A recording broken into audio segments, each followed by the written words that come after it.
हर खबर पर होगी आपकी पकड़। डाउनलोड कीजिए एबीपी लाइव ऐप। और देखिए, टिड्डियों की वजह से जो ये संकट आया है उससे कैसे निपटेंगे, इस पर बात करने के लिए हमारे साथ कुछ खास मेहमान भी जुड़ेंगे। हमारे साथ देवेंद्र शर्मा साहब भी जुड़ेंगे, कृषि वैज्ञानिक हैं, वो मौजूद रहेंगे हमारे साथ। इंडियन एयरलाइंस के फ्लाइट सेफ्टी एंड ट्रेनिंग के पूर्व डायरेक्टर कैप्टन एस पानेसर मौजूद होंगे। राजस्थान के कृषि विभाग के डिप्टी डायरेक्टर BR कड़वा साहब भी हमारे साथ जुड़ेंगे और सबसे बात करेंगे। और मध्य प्रदेश से साथ ही हमारे साथ ब्रजेश राजपूत और लखनऊ से रणबीर भी हमारे साथ जुड़ेंगे। आप सभी का स्वागत है और सबसे बातचीत करेंगे। लेकिन सबसे पहले एक बार आपको बताते हैं कि टिड्डियों का ये खतरा आखिर कितना बड़ा है। ये खतरा, अगर इस खतरे से निपटने के इंतजाम नहीं हुए तो बड़ा संकट खड़ा हो सकता है। संकट इसलिए क्योंकि टिड्डियों का एक दल 24 घंटे में 35,000 लोगों का खाना खा जाता है।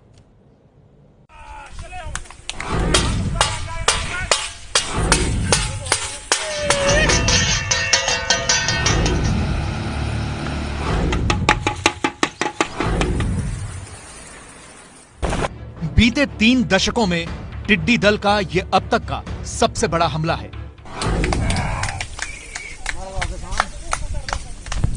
पत्ता खा गए पूरे। ये दल अभी तक 50,000 हेक्टेयर कृषि भूमि को बर्बाद कर चुके हैं।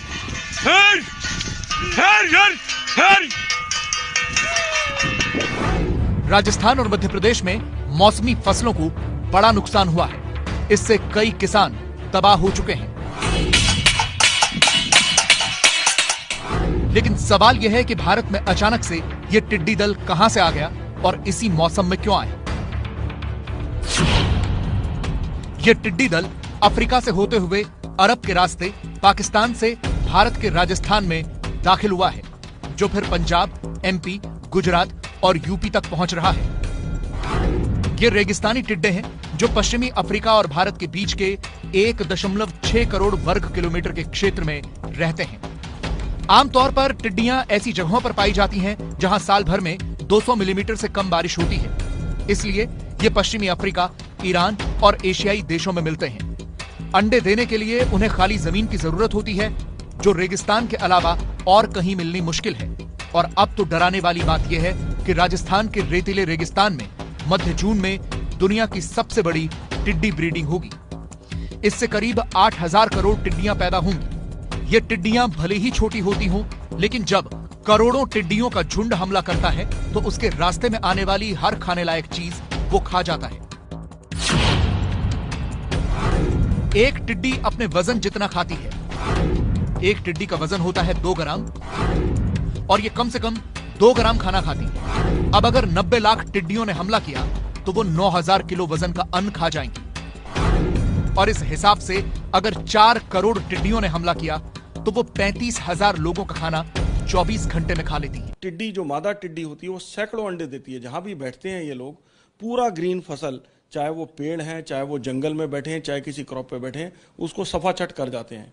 और रात को जब ये सोते हैं, सोने के बाद जब मट्टी पे बैठते हैं तो मट्टी के अंदर मादा अंडे देने के बाद उड़ती है। तो बहुत तेजी के साथ इनका मल्टीप्लिकेशन होता है।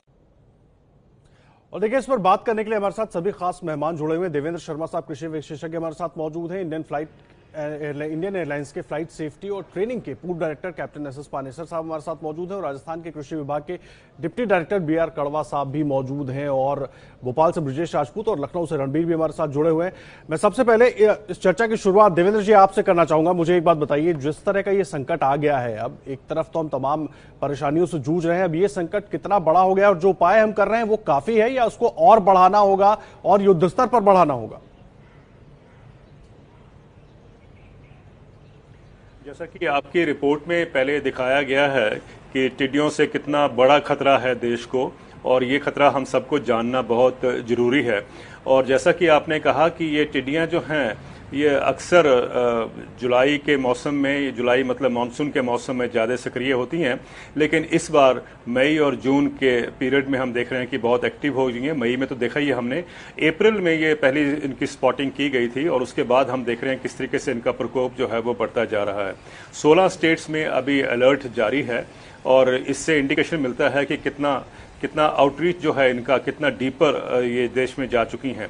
और इसका एक जो आपने कहा खतरा कितना बड़ा है वो तो हम देख रहे हैं। एक अच्छी खबर बस यही है कि रबी की फसलों की कटाई हो चुकी है, लेकिन खरीफ की फसलों में अभी कुछ खड़ी हैं, एक दो फसलें जो हैं।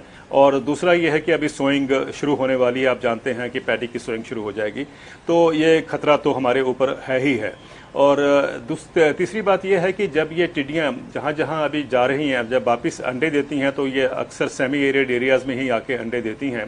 तो ज़्यादा जो हमें जो अलर्टनेस होनी चाहिए वो उन इलाकों में जरूर होनी चाहिए जहां पर कि सेमी एरिड हम जानते हैं एनवायरनमेंट होता है या सॉइल होती है। उससे एक क्योंकि जो उनके जो अंडे हैं, देने की प्रक्रिया है वो वहीं पर होती है।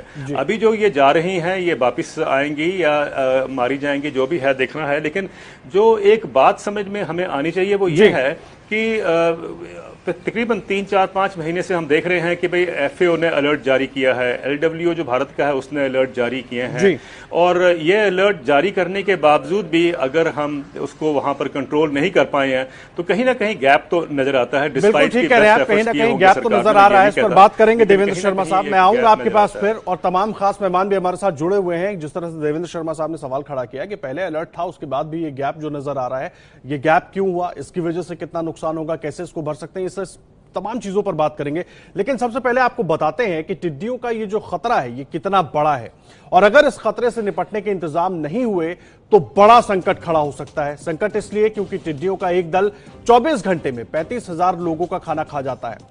देखिए, लगातार हम आपको दिखा रहे हैं कि क्या क्या संकट पैदा हो सकता है, और इसी संकट को देखते हुए डीजीसीए ने भी सर्कुलर जारी किया है, ऑपरेशन सर्कुलर, जिसमें पायलट, ग्राउंड स्टाफ और इंजीनियरिंग विभाग को निर्देश दिया गया है टिड्डी दल दिखाई दे तो उनके बीच से प्लेन्स को ना लेकर जाएं, वो खतरा हो सकता है फ्लाइट के लिए और तमाम यात्रियों के लिए जो उसमें मौजूद होंगे। तो ये दिशा निर्देश इन तमाम खतरों को देखते हुए डीजीसीए की तरफ से भी जारी किया गया है, क्योंकि जहां भी हम देख रहे हैं टिड्डियां जो है वो लाखों की संख्या में एक साथ नजर आ रही हैं, और एक राज्य उसके बाद दूसरा राज्य, लगातार टिड्डी अलग अलग राज्यों का सफर कर रहे हैं। और ऐसे में अगर उनके रास्ते में कहीं कोई फ्लाइट आती है तो फ्लाइट के लिए बड़ी दिक्कत हो सकती है, बड़ा खतरा हो सकता है। जो सर्कुलर जारी किया गया उसमें क्या बताया गया है, टिड्डी दल के कारण पायलट की जो व्यू स्क्रीन है उसमें बाधा आ सकती है, मतलब पायलट आगे कुछ देख ही नहीं पाएगा कि सामने क्या कुछ है, और उनकी वजह से व्यू स्क्रीन गंदी हो सकती है, धुंधली हो सकती है, जिसके बाद लैंडिंग में दिक्कत आ सकती है। ये बहुत बड़ी चुनौती हो जाएगी पायलट के लिए। इसीलिए सर्कुलर जारी किया गया है कि तमाम चीजों का ध्यान पहले से ही रखा जाए। टेक ऑफ और लैंडिंग के समय सबसे अधिक दिक्कत हो सकती है अगर वहां पर टिड्डियों का दल मौजूद है तो। ऐसे टिड्डी दल 20 साल बाद दिखा है जो 1 वर्ग किलोमीटर में फैला हो सकता है। एक बार में जब ये टिड्डी दल उड़ रहे होते हैं या एक जगह से दूसरी जगह जा रहे होते हैं तो 1 वर्ग किलोमीटर में ये पूरा टिड्डी दल जो है वो फैला हुआ नजर आता है। हमारे साथ एसएस पानेसर साहब भी मौजूद हैं। पानेसर साहब, मुझे एक बात बताइए, डीजीसीए ने बहुत अहम सर्कुलर जारी किया है, बहुत जरूरी है उस चीजों का पालन करना, क्योंकि जिस तरह से टिड्डियों का खतरा हम देख रहे हैं वो बड़ा खतरा है। अब ऐसे में क्या इस कदम के साथ और कुछ आगे किया जाना जरूरी है, क्योंकि ये खतरा तो बना रहेगा अभी जो हम देख रहे हैं लगातार पिछले दिनों से?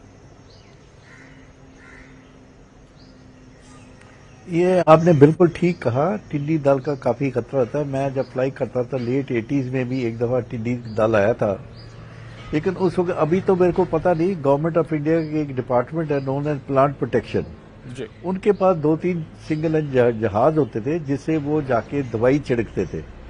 अगर वो हैं तो वो देख प्लांट प्रोटेक्शन के जहाजों को उड़ाया जा सकता है और टिड्डी दल के ऊपर से उड़ाने के ऊपर दवाई फेंकी जा सकती ताकि वो अटैक न कर सके। लेकिन अब ये आती हैं फ्लाइंग के लिए बहुत खतरा हो सकता है। अगर तो टेक ऑफ में सडनली आ जाए तो मैं समझता हूँ कि पायलट्स को काफी एहतियात लेनी पड़ेगी। इंस्ट्रूमेंट लैंडिंग सिस्टम अगर ऑन कर देंगे टेक ऑफ पे तो वो रनवे की डायरेक्शन मेंटेन कर सकते हैं लोकलाइजर से जी। अगर लैंडिंग के टाइम में कहीं गलती से आ जाए, टिड्डी दल आ जाए, स्क्रीन जो है टोटली ब्लॉक कर सकती है। उसमें एक ही एहतियात पायलट को लेनी पड़ेगी कि वाइपर ना यूज करे जी। अगर वाइपर यूज करेगा तो उसके ब्लड से सारी स्क्रीन ब्लॉक हो जाएगी जी। दूसरी बात, टिड्डी जब इंजन में जाती है तो इंजन का भी नुकसान हो, they might have to, engine भी शायद बंद करना पड़ जाए। लेकिन बहुत अच्छा है कि हमारी सरकार ने एडवांस में पायलट्स को भी वार्निंग दे दी है, और जैसे आपने कहा कि जो आसपास के जिले हैं एयरपोर्ट के आसपास जी, उनके डिप्टी कमिश्नर्स को भी एहतियात दे दी चाहिए कि अगर वो उनके आदमी नोटिस करे तो इमरजेंसी नंबर से इमीडिएटली एयरपोर्ट्स को इन्फॉर्म कर दे। ये सबसे ज्यादा एहतियात की जरूरत है। और अगर पायलट देखता है कि मेरे सामने टिड्डियां आ रही हैं, या तो वो लैंडिंग अबॉर्ट ना करे और अगर एयरपोर्ट पे चला जाए। जिस तरह से आपने कहा कि अगर करना ही है, जिलों की तरफ से सूचना दे दी जाए, एयरपोर्ट तक की सूचना पहुंच जाए, तो शायद जो दिक्कतें आने वाली है उनको वक्त रहते रोका जा सकता है। हो सकता है प्लेन को लैंड न कराया जाए या उसको टेक ऑफ न करने दिया जाए। मैं आऊंगा आपके पास पानेसर साहब, तमाम खास मेहमान जुड़े हुए हैं। ब्रजेश राजपूत भी हमारे साथ मौजूद हैं, सीधा उनका रुख करेंगे। ब्रजेश, मध्य प्रदेश में भी टिड्डी दल का आतंक देखने को मिल रहा है, क्या कुछ वहां पर कोशिश हो रही है सरकार की तरफ से? देखिए, जो टिड्डियां हैं मध्य प्रदेश में राजस्थान से आई थी। हमारा जो मध्य प्रदेश के सीमावर्ती जिले हैं, सबसे पहले वहाँ मंदसौर, नीमच से खबर आई, फिर रतलाम, फिर उसके बाद सीहोर और जबलपुर होते हुए अब टिड्डियां सतना होते हुए बुंदेलखंड चल गई। यानी कि मालवा से एंटर हुई मध्य भारत और बुंदेलखंड होते हुए अब विंध्य होते हुए बुंदेलखंड है। माने सरकार फिलहाल राहत की सांस ले रही है कि टिड्डियां चली गई हैं। सरकार का यह भी दावा है कि उन्होंने तकरीबन 70% टिड्डियों को कीटनाशक छिड़काव के दम पे खत्म कर दिया है। मगर फिर भी अभी पूरे मध्य प्रदेश के सारे जिले हाई अलर्ट पे हैं और मध्य प्रदेश में जो मूंग की अभी फसल है उसको टिड्डियों ने नुकसान पहुंचाया है, सब्जियां हैं उनको नुकसान पहुंचाया है। तो सरकार ने किसानों को भरोसा दिलाया कि इन सबको मुआवजा दिया जाएगा। मगर अभी पूरा प्रदेश हाई अलर्ट पे है और जहां जहां टिड्डियां पाई जा रही हैं वहां पास के जिलों से फायर ब्रिगेड में कीटनाशक भर के उनको छिड़काव करके उनको मारने की कोशिश की जा रही है। और सरकार का दावा है कि अब तक तकरीबन 70% जो पूरा दल था उसको खत्म कर दिया गया है। मगर फिर भी सरकार पूरे अलर्ट पे है, क्योंकि टिड्डियों का दल जिस तरीके से आया, कई साल पहले तक ऐसा नहीं आया था और किसान इसके लिए जरा भी तैयार नहीं थे कि आखिर ये होता क्या है और किस तरीके से अपना तांडव और तबाही मचाती है। बिल्कुल बड़ी चुनौती की तरह ये टिड्डियों का दल आया है और बहुत सारे किसानों को इसका बिल्कुल अंदाजा भी नहीं था कि ये होता क्या है और उससे निपटा कैसे जाए। तमाम खास मेहमान हमारे साथ जुड़े हुए हैं, बातचीत करेंगे, उनसे और जानकारी भी लेंगे। लेकिन देखिए, टिड्डियों का दल 150 किलोमीटर की रफ्तार से लगातार आगे बढ़ रहा है। राजस्थान, मध्य प्रदेश, पंजाब और हरियाणा के बाद अब राजधानी दिल्ली पर भी टिड्डी अटैक का खतरा मंडरा रहा है। आखिर इन टिड्डियों के हमले से कितना बड़ा खतरा है और इनसे बचाव के क्या कुछ उपाय हैं, वो आपको एक बार बताते हैं। 26 साल बाद भारत में टिड्डी दल का यह सबसे बड़ा हमला है। टिड्डी दल भारत में 1,25,000 एकड़ की फसल बर्बाद कर चुका है। 11 अप्रैल को भारत पाकिस्तान की सीमा पर दिखा टिड्डी दल पाकिस्तान के रास्ते भारत में दाखिल हो चुका है। अभी टिड्डी दल देश के 7 राज्य राजस्थान, गुजरात, महाराष्ट्र, मध्य प्रदेश, हरियाणा, आंध्र प्रदेश और उत्तर प्रदेश के सीमावर्ती इलाकों में सक्रिय है। इस दल का खतरा दिल्ली पर भी मंडरा रहा है। आखिर इतने बड़े खतरे को कैसे रोका जाए, एबीपी न्यूज संवाददाता रक्षित सिंह ने बात की कीटनाशक कंपनी इंसेक्टिसाइड्स इंडिया लिमिटेड के मैनेजिंग डायरेक्टर राजेश अग्रवाल से। इनको मारने के लिए इनका रात का समय चुनना पड़ता है कि ये दल कहां पर रुक रहा है। यानी बहुत बड़े बड़े झुंड इनके एक जगह सेटल होते हैं। उनको जब रात को ये सो जाते हैं कहीं पर, जब आसरा ले लेते हैं पेड़ों के ऊपर, तब इनको मारना पड़ता है बूम स्प्रेयर से दवा डाल के। खुशी की बात यह है, जो दूसरी बात मैं कहना चाहता हूं, कि हमारे पास सॉल्यूशंस अवेलेबल हैं। आज भी हिंदुस्तान के अंदर ऐसी दवाइयां हैं जिनको इन पर डाला जा सकता है, लेकिन वो नॉर्मल स्प्रे से नहीं इस्तेमाल की जा सकती, क्योंकि दूर जाने वाला स्प्रेयर होना चाहिए जो 40, 50, 60 या 100 फुट दूर तक मार कर सके। उन स्प्रेयर्स के द्वारा इस दवाई को पानी में मिलाकर डाला जा सकता है। सॉल्यूशंस हैं। सबसे ज्यादा जो पॉपुलर दवा है इसके अंदर वो क्लोरपायरिफॉस है। एक दिन में 35,000 लोगों के बराबर खाना खाने वाला एक टिड्डी दल जिस तरफ से गुजरता है, वहां खेतों में तबाही ही तबाही नजर आती है। ऐसे में ये भी जानना जरूरी है कि क्या स्प्रेयर के अलावा भी इसे खत्म करने के उपायों को अपनाया जा सकता है। इंडिया के अंदर बहुत सालों से हेलीकॉप्टर से या किसी हवाई यंत्र से कोई स्प्रेज नहीं हुए, क्योंकि वो प्रचलित प्रथा नहीं है और उसकी रोक हो गई थी।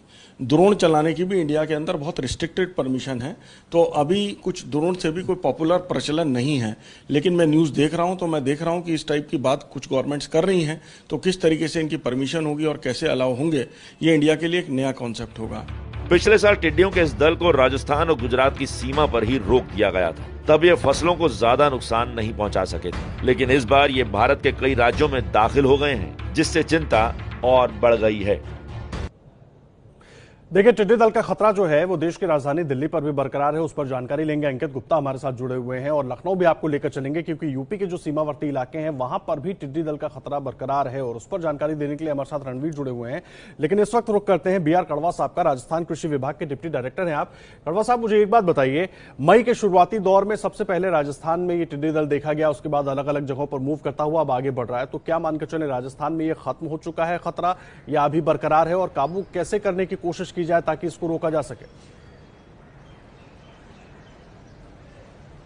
जहां तक टिड्डी के आक्रमण की बात है, ये जो दल है वो लगातार अफगानिस्तान की सीमा से होकर पाकिस्तान की जो अपने लगती हुई सीमा है, जिसके अंदर जैसलमेर, बाड़मेर और श्री गंगानगर एरिया जो बॉर्डर एरिया है, उससे लगातार आ रहा है। जहां एक बार टिड्डी का दल प्रवेश कर जाता है, जैसे अपन चर्चा कर रहे थे पिछली बार रबी के अंदर इसका आक्रमण हुआ था, उस समय इसको वहीं कंट्रोल कर लिया गया। उसका कारण क्या था कि उस टाइम में जो बॉर्डर एरिया है वहां पर वेजिटेशन था। ये जो कीट है वो वहां रुकता है जहां पर वेजिटेशन हो। अब चूंकि वो पूरा एरिया खाली पड़ा है, खरीफ की फसलें अभी बुआई नहीं और रबी का जो क्रॉप है उसकी हार्वेस्टिंग हो गई, तो ये वहां खाने को कम मिलता है। इसलिए ज्यों ही ये टिड्डी दल ये सीमावर्ती एरिया से प्रवेश करता है, वहां उसको खाने को कम मिलता है, तो ये लगातार खाने की चाह में उड़ता रहता है। और जैसे अपने बात करें जयपुर जिला है, जयपुर जिले में इस साल और इसी स्वार्म आ चुके हैं 10 मई के बाद। इसीलिए बिहार कड़वा साहब, ये टिड्डी दल जो है लगातार आगे बढ़ रहा है। बात कर रहे हैं देश में आए टिड्डियों के आतंक की, और उस पर जानकारी देने के लिए हमारे साथ तमाम खास मेहमान भी मौजूद हैं। साथ ही हमारे कई सहयोगी भी जुड़े हुए हैं। अंकित गुप्ता दिल्ली से और रणवीर हमारे साथ मौजूद हैं इस वक्त लखनऊ से। अंकित, मैं आपका रुख कर रहा हूं, जिस तरह से बार बार आशंका जताई जा रही है कि टिड्डियों का आतंक दिल्ली में भी पहुंच सकता है, क्या कुछ एहतियात बरती जा रही है दिल्ली सरकार की तरफ से? कुछ और जानकारी साझा की गई हो?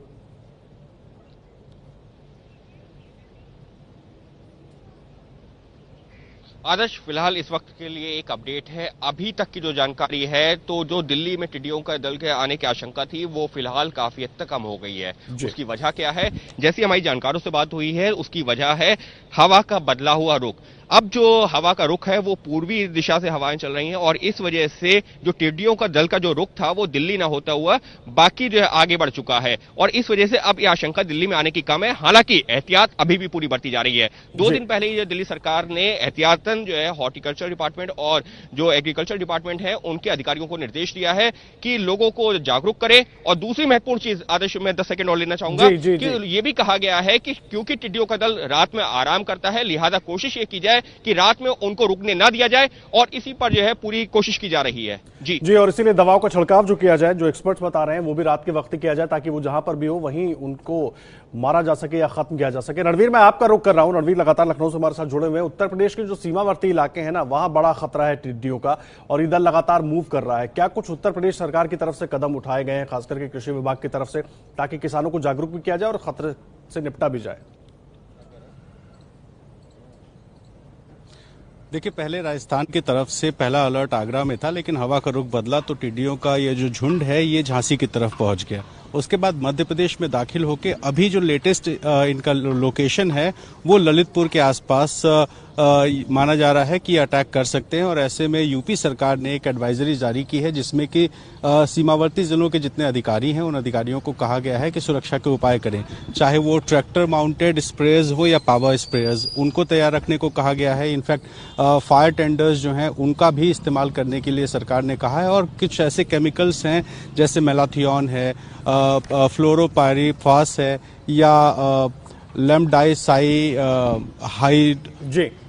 लेमडासाई हेलोस्थीन, इस तरह के जो ऐसे केमिकल्स हैं, इन केमिकल्स का छिड़काव खेतों पे करने को कहा गया है। और रात में जिस तरह से ये टिड्डियों का जो झुंड है ये जब खेतों पे रहता है तो इस पे पावर स्प्रेयर्स का इस्तेमाल करके इस झुंड को मारा जा सके, इस तरह की कोशिश है। तो जितने भी सीमावर्ती ऐसे जिले हैं उन जिलों में अलर्ट है, अधिकारियों को अलर्ट रहकर मशीन तैयार रखने को कहा गया। और हवा के रुख के हिसाब से एक अंदाजा लगाया जा रहा है कि कहाँ ये रुक सकते हैं, उस इलाके में छिड़काव करा के इनको खत्म करने के बंदोबस्त उस इलाके में ज्यादा एहतियात बरती जा रही है ताकि वहां जब ये पहुंचे तो वहीं पर छिड़काव कराया जाए और इनको खत्म किया जाए। बहुत शुक्रिया आपका रणवीर, अंकित, ब्रजेश, आप तीनों का बहुत शुक्रिया। देवेंद्र जी आपका, पानेसर साहब आपका भी बहुत शुक्रिया।